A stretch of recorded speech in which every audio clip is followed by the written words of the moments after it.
तीर्थ के प्रति, इस भागवत भूमि के प्रति आस्था भाव रखने वाले मुजफ्फरनगर जनपद के मेरे सभी उपस्थित भाइयों बहनों,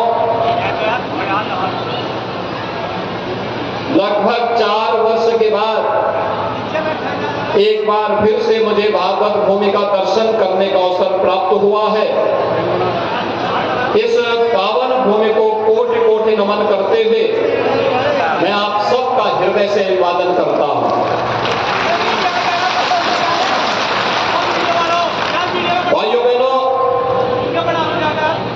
आज मेरा सौभाग्य है तुम्हारे चक्कर में क्या हो गया कि मेरे सामने यहाँ के पूज्य संतों ने जो प्रस्ताव रखा था, हमारे माननीय जनप्रतिनिधियों ने जो प्रस्ताव रखा था,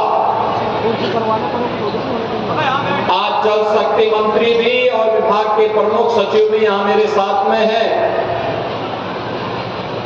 कि मां गंगा की पवित्र धारा सुख तीर्थ से होकर के बहनी चाहिए। वह सपना भी आपका साकार हो रहा है। मैं आप सबको मां गंगा को प्रणाम करता हूं और आपको इसके लिए बधाई देता हूं। मां गंगा तो देव नदी है,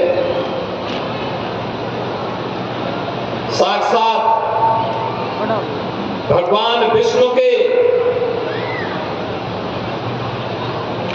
चरणों से निकल करके भगवान शिव ने जिन्हें अपनी जटाओं में धारण किया और महाराज भागीरथ की तपस्या के कारण इस लोक में आकर के हजारों वर्षों से कोटि कोटि मानवों के उद्धार का कारक बन रही है।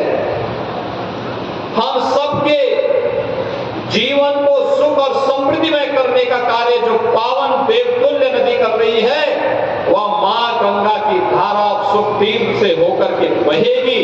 यह हम सबके लिए अद्भुत क्षण है। भाइयों बहनों, आज जब एक और सुख तीर्थ से मां गंगा की धारा फिर से आई है, ये क्षेत्र तो भागवत भूमि है।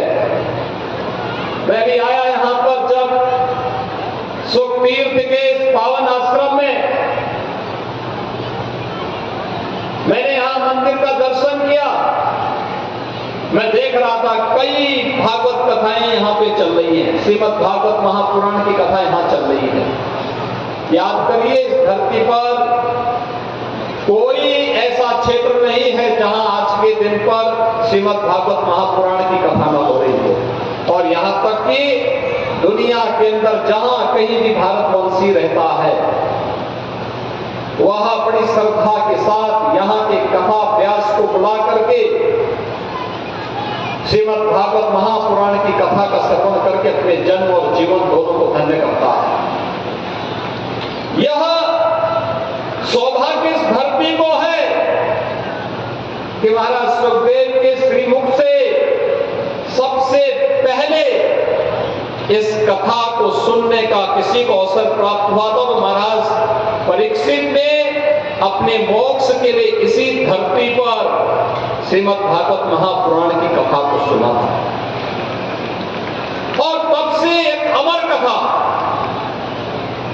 इस संपूर्ण धरा के कोटि कोटि मानवों के उद्धार का कार्य करती है। उनके जन्म और जीवन दोनों को धन्य करने का कार्य कर रही है। ऐसे सुख तीर्थ की भूमि जनपद मुजफ्फरनगर में वृक्षारोपण महाअभियान के साथ हमें जुड़ने का अवसर प्राप्त हुआ है। मैं जब आया यहाँ पे मुझे एक वृक्ष भी लगाने का अवसर प्राप्त हुआ और गौ माता को गुड़ खिलाने का भी अवसर प्राप्त हुआ। भाइयों बहनों, आपने देखा होगा यहाँ पे जो अक्षय वट है, 5000 वर्ष पुराना अक्षय वट है और मान्यता है वह सदैव सदाबहार रहता है। न जाने कितनी पीढ़ी दर पीढ़ी चली गई, उत्थान और पतन को वृक्ष ने देखा है, अक्षय वट ने देखा है और लगातार अक्षय वट हम सबको आशीर्वाद देकर के विरासत के बारे में सम्मान का भाव हम सबके मन में पैदा करती है। समृद्धि की एक नया उत्साह पैदा करती है। याद करिए कितनी समृद्ध विरासत हमारी है, कितनी समृद्ध विरासत है। इतिहास की भूमि है, भारत को भारत बनाने वाली भूमि है।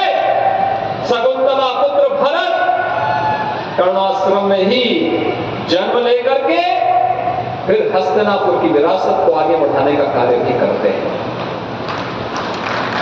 ये वही भूमि है, मुझे इससे पहले अभी विदुर कुटी में जाकर के वृक्षारोपण करने का सौभाग्य प्राप्त हुआ था। वहां पर भी लोगों की एक ही मांग है, जैसे सुख तीर्थ में मां गंगा की धारा आ गई है, ऐसे विदुर कुटी को भी मां गंगा का आशीर्वाद प्राप्त हो। आज हम लोग उसका भी सर्वे करके आए हैं। पश्चिमी